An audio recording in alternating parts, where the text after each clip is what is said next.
ಈ ದಿವಸಕ್ಕೆ ಸನ್ಮಾನ್ಯ ಸಿದ್ದರಾಮಯ್ಯನವರು ಮುಖ್ಯಮಂತ್ರಿಯಾಗಿ ಕರ್ನಾಟಕ ರಾಜ್ಯದ ಸನ್ಮಾನ್ಯ ದೇವರಾಜ ಅರಸರ ದಾಖಲೆಯನ್ನ ಸರಿ ಮಾಡಿದ್ದಾರೆ. ಇವತ್ತಿಗೆ ನಾಳೆಯಿಂದ ದಾಖಲೆ ಸೃಷ್ಟಿ ಆಗ್ತದೆ. ಈ ದಾಖಲೆಯನ್ನ ಸರಿಗಟ್ಟಿರುವ ದಿವಸ ಇದು. ನಾನೀಗಾಗಲೇ ಸನ್ಮಾನ್ಯ ಸಿದ್ದರಾಮಯ್ಯನವರು ಕೂಡ ನನ್ನ ಒಂದು ಬೆಸ್ಟ್ ವಿಶಸ್ ಅನ್ನು ಕೂಡ ಹೇಳಿದ್ದೇನೆ. ಇನ್ನೂ ಇರಬೇಕು, ನೀವು 28ಕ್ಕೂ ನೀವೇ ಮುಖ್ಯಮಂತ್ರಿ ಆಗಿರಬೇಕು ಅಂತಕ್ಕಂಥ ನನ್ನ ಅಭಿಲಾಷೆ ಇದೆ ಅಂತಲೂ ಕೂಡ ಅವರಲ್ಲಿ ನಾನು ಹೇಳ್ಕೊಂಡಿದ್ದೇನೆ. ಹಾಗಾಗಿ ದೇವರಾಜ ಅರಸರು ಕೂಡ ಇತಿಹಾಸ ಸೃಷ್ಟಿ ಮಾಡಿದ್ದಾರೆ. ನಿಮ್ಗೆ ಹೇಳಬೇಕು ಅಂದ್ರೆ ಭೂ ಸುಧಾರಣೆ ಕಾಯ್ದೆ ಇದೆಯಲ್ಲ, ಭೂ ಸುಧಾರಣೆ ಕಾಯ್ದೆಯನ್ನ ಸಂವಿಧಾನದ 9ನೇ ಶೆಡ್ಯೂಲ್ಗೆ ಸೇರಿಸೋದ್ರ ಮೂಲಕ ಕೋರ್ಟ್ ಪರ್ವಿಯಿಂದ ಹೊರ ತಂದಂಥದ್ದು. ಅದು ಒಂದು ಐತಿಹಾಸಿಕ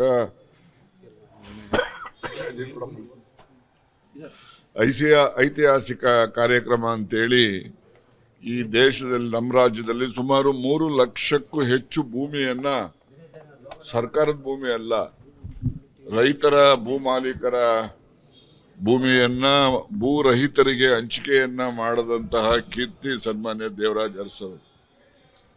ಅದರ ಜೊತೆಯಲ್ಲಿ ಏನು ಹಾವನೂರವರ ಹಿಂದುಳಿದ ವರ್ಗದ ವರದಿಯನ್ನ ಜಾರಿ ಮಾಡದಂಥವ್ರು, ಇವೆಲ್ಲವೂ ಕೂಡ ಸರ್ವಕಾಲಿಕ ದಾಖಲೆಗಳು. ಅದರ ಜೊತೆಯಲ್ಲಿ ಮತ್ತೊಂದು ವಿಚಾರವನ್ನ ನಾನು ಈ ಸಂದರ್ಭದಲ್ಲಿ ಹೇಳಲಿಕ್ಕೆ ಬಯಸ್ತಕ್ಕಂಥದ್ದು, ಭೂ ಸುಧಾರಣೆ ಕಾಯ್ದೆ ಕಮ್ಯುನಿಸ್ಟರ ರಾಜ್ಯಗಳಲ್ಲೂ ಕೂಡ ಅಷ್ಟೊಂದು ಪರಿಣಾಮಕಾರಿಯಾಗಿ ಜಾರಿ ಆಗಲಿಲ್ಲ. ಕಮ್ಯುನಿಸ್ಟರು ಜ್ಯೋತಿ ಬಸೂರವರು ಇಲ್ಲಿ ವೆಸ್ಟ್ ಬೆಂಗಾಲಲ್ಲಿ ಅವರು ಕೂಡ ಆ ರೀತಿಯ ಭೂ ಸುಧಾರಣೆ ಕಾಯ್ದೆ ತರಲಿಲ್ಲ. ಹಾಗೇನೆ ನಂಬೂದ್ರಿಪಾದ್ ಇರ್ಬೋದು, ಇನ್ನೊಬ್ರು ಇರ್ಬೋದು, ಅವರು ಕೂಡ ಕೇರಳದಲ್ಲೂ ಕೂಡ ಅಷ್ಟೊಂದು ಕ್ರಾಂತಿಕಾರಿಕ ಭೂ ಸುಧಾರಣೆ ಕಾಯ್ದೆ ತರಲಿಲ್ಲ. ಅದನ್ನು ಕರ್ನಾಟಕ ರಾಜ್ಯದಲ್ಲಿ ಸನ್ಮಾನ್ಯ ದೇವರಾಜ ಅರಸರು ತಂದರು ಅಂತಕ್ಕಂಥ ಹೆಗ್ಗಳಿಕೆ. ಹಾಗೇನೆ ಸನ್ಮಾನ್ಯ ಬಂಗಾರಪ್ಪನವರು ಕೂಡ ಗ್ರಾಮೀಣ ಕೃಪಾಂಕ ಏನು ನಿಗದಿ ಮಾಡಿ ತದನಂತರ ಅದು ನ್ಯಾಯಾಲಯದಲ್ಲಿ ಅನುರ್ಜಿತಗೊಳಿಸಿದ್ದಾರೆ, ಬೇರೆ ವಿಚಾರ. ಆ ಚಿಂತನೆ ನಾನು ಹೇಳೋದು.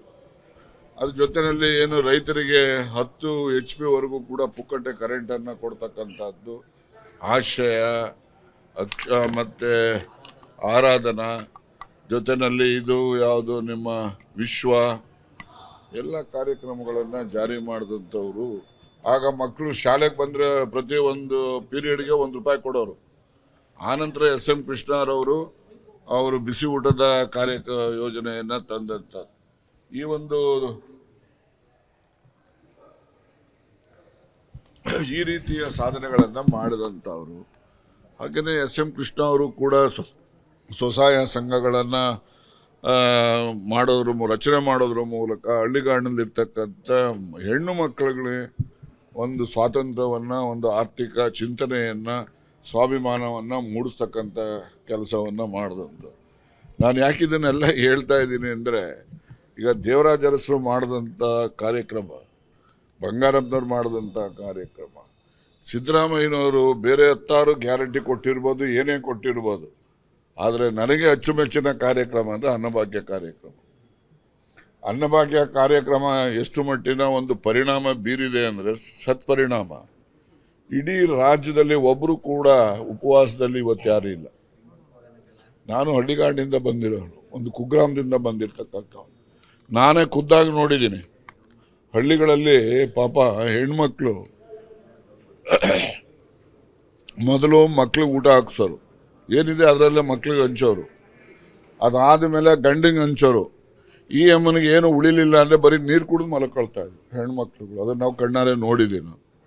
ಹಾಗಾಗಿ ಅಂತಹ ಒಂದು ದುಸ್ಥಿತಿಯನ್ನು ನಿವಾರಣೆ ಮಾಡಿದ್ದು ಅಂತ ಹೇಳಿದ್ರೆ ಸನ್ಮಾನ್ಯ ಸಿದ್ದರಾಮಯ್ಯನವರು ಅನ್ನಭಾಗ್ಯ ಕಾರ್ಯಕ್ರಮ. ಅದು ನನಗೆ ಹೆಚ್ಚು ಪ್ರೀತಿಪೂರ್ವಕವಾದಂಥ ಕಾರ್ಯಕ್ರಮ. ಅದಕ್ಕೋಸ್ಕರ ನಾನು ಅವರಿಗೆ ಆ ಒಂದು ಪುಣ್ಯದ ಕಾರ್ಯಯೋಜನೆ ಏನು ಜಾರಿ ಮಾಡಿದ್ದಾರೆ, ಅವರಿಗೆ ಆ ಪುಣ್ಯ ತಟ್ಟಬೇಕು ಅಂತಕ್ಕಂಥ, ಅನ್ನಕ್ಕೆಷ್ಟು ಮಹತ್ವ ಇತ್ತು ಅಂತಕ್ಕಂಥದ್ದನ್ನು ಅವರು ಬೇರೆ ಬೇರೆ ಸಂದರ್ಭಗಳಲ್ಲಿ ಅವ್ರದ್ದೇ ಆದಂಥ ಅನುಭವವನ್ನು ಹೇಳಿದ್ದಾರೆ.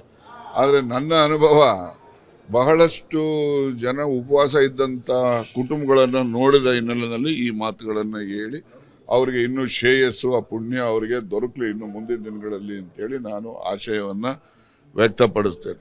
ಹಾಗೆ ಸಿದ್ದರಾಮಯ್ಯನವರು ಬೇರೆ ಬೇರೆ ಕಾರ್ಯಕ್ರಮಗಳು ಮಾಡಿರ್ತಕ್ಕಂಥದ್ದಕ್ಕೆ ನಾನು ಹೆಚ್ಚು ವಿವರವಾಗಿ ಹೇಳಲಿಕ್ಕೆ ಹೋಗೋದಿಲ್ಲ. ಗ್ಯಾರಂಟಿ ಯೋಜನೆ ಮತ್ತೊಂದು ಇರಲಿ, ಅದ್ರ ಪರನೂ ಮಾತಾಡೋರಿದ್ದಾರೆ, ಅದ್ರ ವಿರುದ್ಧನೂ ಮಾತಾಡೋರು ಅಂತವರು, ಅದು ಒಂದು ರೀತಿಯ ವಾದ ಪ್ರತಿವಾದಗಳು ನಡೀತಾ ಇದ್ದಾವೆ. ಅದ್ರ ಬಗ್ಗೆ ನಾನು ಹೆಚ್ಚು ಮಾತನಾಡಲಿಕ್ಕೆ ಹೋಗೋದಿಲ್ಲ. ಅದೇ ಈಗ ಮುಂದಿನ ಅವಧಿಗೂ ಕೂಡ ಬಾಕಿ ಅವಧಿಗೂ ಕೂಡ ಸಿದ್ದರಾಮಯ್ಯನವರು ಮುಂದುವರಿತಾರೆ ಅನ್ನೋದು ನೋಡಿ ಈಗ ಹೇಳ್ತೀನಿ.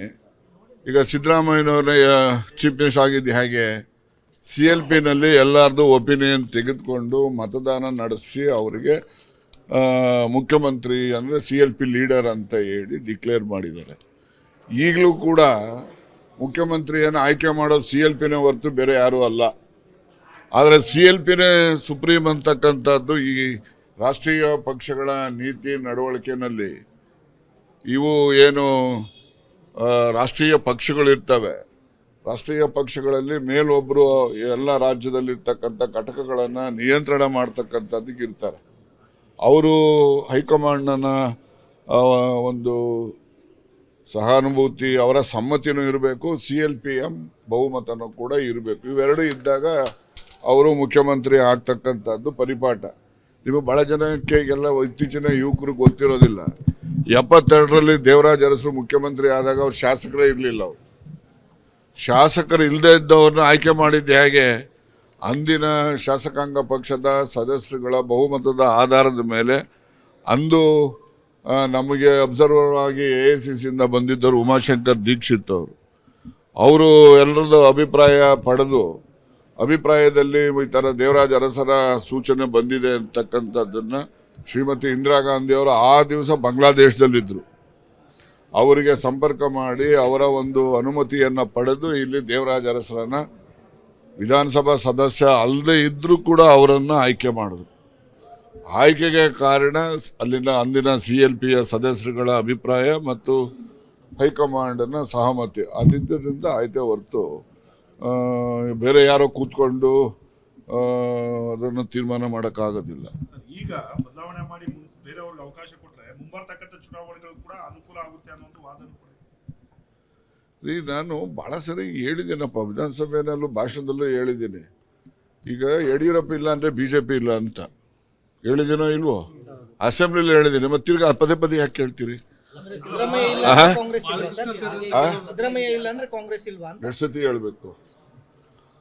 ಯಡಿಯೂರಪ್ಪ ಇಲ್ಲ ಅಂದ್ರೆ BJP ಇಲ್ಲ, ದೇವೇಗೌಡ ಅವ್ರ ಕುಟುಂಬ ಇಲ್ಲ ಅಂದ್ರೆ JDS ಇಲ್ಲ, ಸಿದ್ದರಾಮಯ್ಯ ಇಲ್ಲ ಅಂದ್ರೆ ಕಾಂಗ್ರೆಸ್ ಇಲ್ಲ, ಅಷ್ಟೇ. ನಡೀರಿ.